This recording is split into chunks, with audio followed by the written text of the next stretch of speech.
بسم اللہ الرحمن الرحیم قل هو اللہ احد بسم اللہ الرحمن الرحیم اللہم صلی علی محمد و آل محمد و عجل فرجہم۔ ناظرین محترم، آج ایک ایسی بات آپ سے میں شیئر کرنا چاہتا ہوں، اس امید کے ساتھ کہ وہ بات ہمیں بہت کچھ سوچنے پہ مجبور کر دے گی۔ ہر شخص کی یہ خواہش ہوتی ہے، ہر شخص اپنے اندر یہ تمنا رکھتا ہے کہ وہ خدا کی بارگاہ میں کیا قدر و منزلت رکھتا ہے، اور ہر شخص یہ جاننا چاہتا ہے۔ ہمیں اہل بیت علیہ الصلوۃ والسلام نے ایک ایسا فارمولہ بتایا ہے، اگر ہمیں اس فارمولے کو سمجھنے کی ہمارے اندر صلاحیت پیدا ہو جائے، ہم غور و فکر کرنے لگ جائیں، تو ہم اسی دنیا میں رہتے ہوئے فقط 10 سیکنڈ کے اندر یہ جان سکتے ہیں کہ اللہ کی بارگاہ میں ہماری قدر و منزلت کیا ہے، کیا مقام رکھتے ہیں ہم خدا کی بارگاہ میں۔ اور یہ آپ اور میں اور ہم جیسے بہت سارے لوگ جاننا چاہتے ہیں، بالخصوص جب ہمارے پر مصیبتیں اور مصائب آتے ہیں تو ہمارا رجوع تو اللہ کی طرف ہی ہوتا ہے۔ اب وہاں ہم سرخرو ہوں یا نہ ہوں یہ بات الگ ہے، لیکن ہمیشہ وہی سرخرو ہوتے ہیں جو خدا کی بارگاہ میں قدر و منزلت کے حامل ہوتے ہیں۔ آئیے میں آپ کو ایک ایسی خوبصورت حدیث بتاؤں اور اس میں وہ بہترین نسخہ بتاؤں کہ جو محمد و آل محمد نے ہمیں بتایا ہے، جس نسخے پہ عمل کر کے ہم اور آپ مل کر یہ جان سکیں کہ اللہ کی بارگاہ میں ہماری قدر و منزلت کیا ہے۔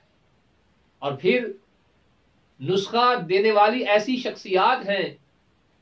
کہ جو در حقیقت اس بارگاہ کی معرفت اور اس بارگاہ میں قدر و منزلت کے تمام مراتب پہ فائز ہیں، اور وہ بہترین طریقے سے جانتے ہیں کہ کون سے افراد ہیں جو اللہ کی بارگاہ میں قدر و منزلت رکھتے ہیں، یا کس طرح سے اللہ کی بارگاہ میں قدر و منزلت حاصل کی جا سکتی ہے۔ ناظرین محترم، سرکار امام جعفر صادق علیہ الصلوۃ والسلام سے ایک حدیث ہے اور 2 حدیثیں مولا متقیان علی ابن ابی طالب علیہ الصلوۃ والسلام سے، جس میں یہ نقطہ بتایا گیا ہے، یہ بات سمجھائی گئی ہے کہ اگر ہم یہ جاننا چاہتے ہیں کہ اللہ کی بارگاہ میں ہماری قدر و منزلت کیا ہے، تو پھر اس اعتبار سے دیکھو تمہیں فوری پتہ چل جائے گا کہ اللہ کی بارگاہ میں قدر و منزلت ہماری کیا ہے۔ امام صادق علیہ محمد علیہ السلام نے فرمایا کہ جو شخص یہ جاننا چاہتا ہے کہ خدا کی بارگاہ میں خدا کے نزدیک اس کی قدر و منزلت کیا ہے،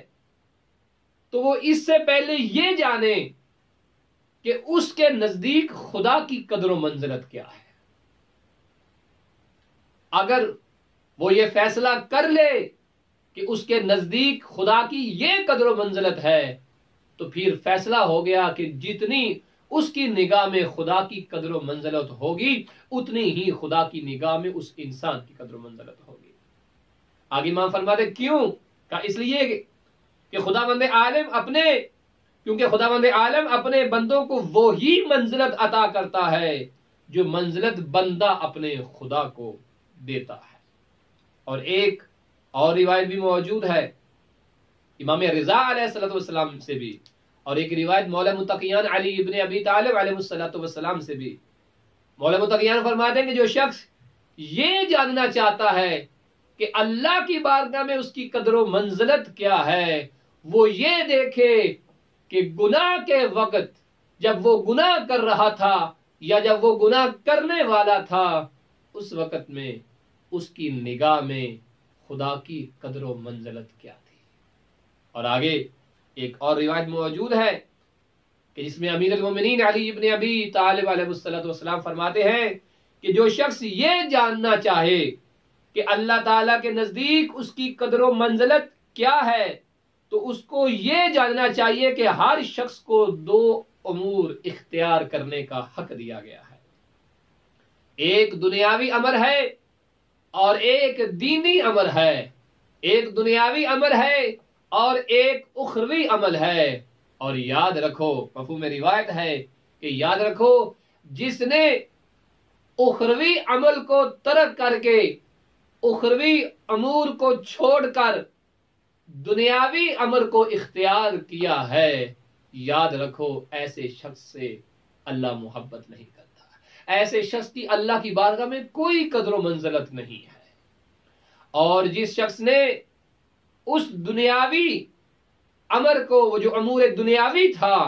اسے ترک کر کے آخرت کو ترجیح دی ہے، یہی وہ شخص ہے جس سے اللہ محبت کرتا ہے۔ کیوں؟ اس لیے کہ اس نے اپنی دنیا کو بیچ کر آخرت کو خریدا ہے، اور انسان کے لیے بقا دنیا نہیں ہے بلکہ آخرت ہے۔ اور جس سے اللہ نے دوری اختیار کی ہے اور اللہ نے کہا میرا اس سے کوئی تعلق نہیں، اس نے اپنی آخرت کو بیچ کر دنیا کو خریدا ہے۔ اس کی دو ابرز مثالیں کربلا کے اندر موجود ہیں کہ عمر ابن سعد ملعون نے اپنی آخرت کو بیچ کر دنیا کو خریدا، دنیا کو اختیار کیا، دنیا میں بھی ملعون ٹھہرا اور آخرت میں بھی ملعون ٹھہرا۔ اور دوسری مثال جناب حضرت حر کی ہے کہ جنہوں نے اپنی دنیا کو بیچ کر آخرت کو اس طرح سے خریدا کہ سرکار سید الشہداء امام حسین علیہ السلام نے فرمایا کہ اے حر، تو دنیا میں بھی سعید ہے تو آخرت میں بھی سعید ہے، تو دنیا میں بھی آزاد ہے تو آخرت میں بھی آزاد ہے۔ تو فیصلہ ہوا ہماری نگاہ میں جتنی قدر و منزلت خدا کی ہوگی، خدا کی نگاہ میں ہماری قدر و منزلت بھی اتنی ہوگی۔ وصلی اللہ علی محمد وآلہ الطیبین الطاہرین المعصومین۔ اللہم صلی اللہ